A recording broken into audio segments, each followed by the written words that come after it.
Good Monday morning, manna gatherers.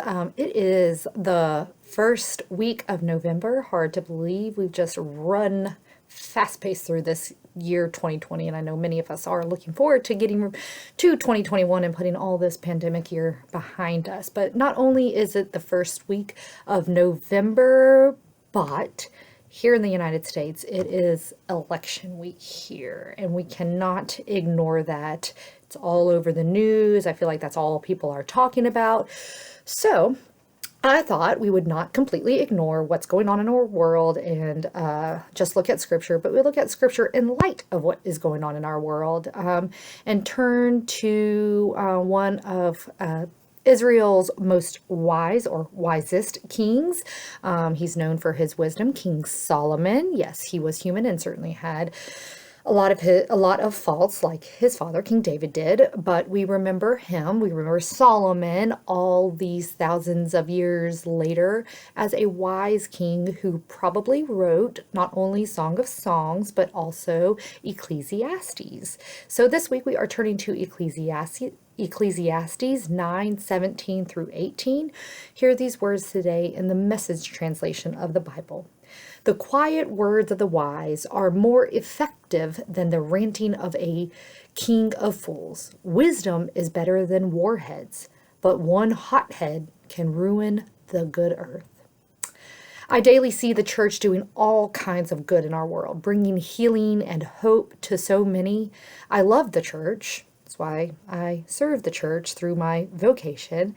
And I feel like through the church and by the power of Jesus together, we are transforming the world, driving out darkness little by little every single day and shining more and more light in our world. But you might be surprised to know that isn't everyone's perception of the church. Shock, I know. I had several random conversations this week with non-church friends who do not see the church as I see it, know it, and experience it, and why I love it.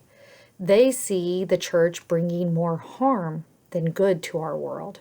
One of my friends even said, the church is just another shouting voice in the cacophony of shouting voices in our world today. Just another shouting voice, judging, ranting, raving, beating people up, exerting rightness, and not really helping anyone except for themselves. Ooh, ouch. That perspective kind of stung me a bit. And while I do not 100% agree with my friend, I did entertain conversation with him because I too have observed and lamented that there are some among Christians who give all Christians around the world a bad name, a bad rap, driving people away from Jesus instead of drawing them into Jesus's loving arms. Solomon's words are indeed wise.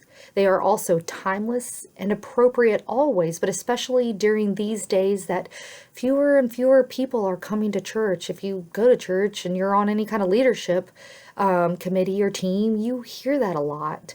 There are also more and more divisions in the church, but also it seems in our nation and our world, and there's a lot of slinging that is happening on all sides, from all walks of life, from even people who call themselves Christian. Solomon warns us today, a few hotheads can ruin everything that the majority of Christians do and stand for.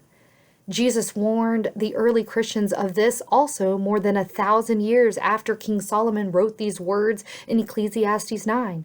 Just read Jesus' prayer for all of his followers then and now in John 17. It's a long prayer, but it relates to what we're talking to today. Take some time this week and read John 17. Or take a look in Matthew 10 when Jesus says we should be wise as serpents and yet gentle as doves. Or the great commandment to love God and love others in Mark 12 and Matthew 22.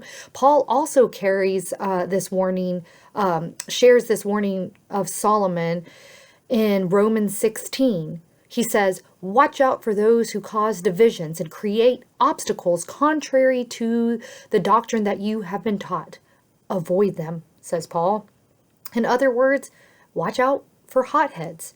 And don't become one, because they are obstacles to knowing the love and the life and the light of Jesus that has come into the world to bring the whole world together in peace. I hear Solomon, Jesus, Paul, and so many disciples over the last 2,000 years since the birth, the death, and the resurrection of Jesus. I've heard so many warn and remind us to be wise, to use our words to talk to one another, to use our ears to listen to one another, to not add to the divisive cacophony of hot-headed voices.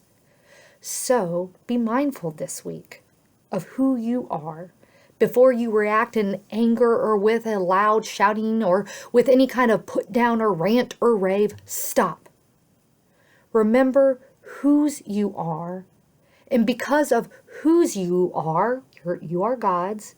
Remember who you are, and let God's wisdom direct your words and your behavior, all of which should point to Jesus, who is truly above any allegiance to any political party, nation, person, agenda, pet issue, etc. You can fill in the blank.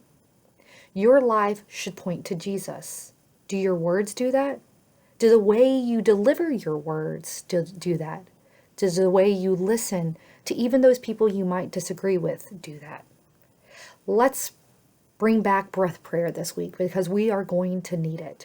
Let our breath prayer be this week: quiet, wise words, not loud ranting. That's a lot. You have to breathe in really a lot and breathe out a lot. So breathe in, quiet, wise words. Breathe out, not loud ranting. Quiet, wise words, not loud ranting. May people see Jesus in you through the way you speak and the way you listen. I will see you tomorrow on Tuesday.